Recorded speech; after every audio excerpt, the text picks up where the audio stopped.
వెళ్ళిపోతారు. అప్పుడు ఇంకా చెంచలమ్మ అయితే ఇంకా నా మీద కోపంతో సింధూరని తను ఏం చేసిందా అని చెప్పని ఒక పక్క దేవుణ్ణి అడుగుతూ ఉంటుంది. స్వామి, విజయమ్మకి ఆ చంటిని కొడుకుని చేశావు, ఇప్పుడు నా కోడల్ని ఎంత ఇబ్బంది పెడుతుందో ఏమో అని చెప్పని అంటూ ఉంటే ఇంకా అంతా గుడంతా అయిపోయిన తర్వాత ఇద్దరు అయితే బయట వస్తారు. ఇంకా చెంచలమ్మే విజయమ్మతో, ఏంటి విజయమ్మ ఎలా ఉన్నావు, చంటి ఎలా ఉన్నాడంటే నా కొడుకు ఏంటి రాజాలాగా ఉంటాడు ఇంకా అంటుంది. నువ్వు నా మీదున్న కోపంతో మనసులో పెట్టుకొని సింధూరు కానీ ఏదన్నా తలపెట్టాలని చూసావంటే మాత్రం అని చెప్పంటే, ఏంటి చెంచలమ్మ భయపడుతున్నావా అంటే సింధూరు విషయంలో నేనేమైనా చేస్తానని అని చెప్పని అంటుంది.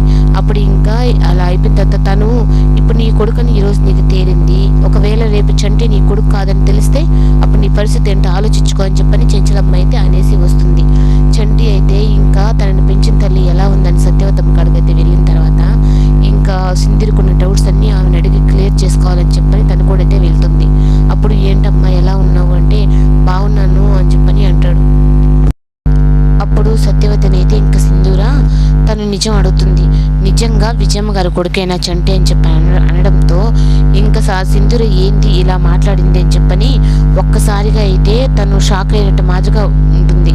సింధూరకి కాస్త అనుమానం ఉన్న కాస్త ఇంకా తన మొహం అలా పెట్టి ఏంటి అమ్మాయి నిజం తెలిసిపోయిందా అని అడగం కానీ ఇంకపోతే విజయమ్మ కొడుకు కాదని చెప్పి నిజమైతే తెలిసిపోతుంది.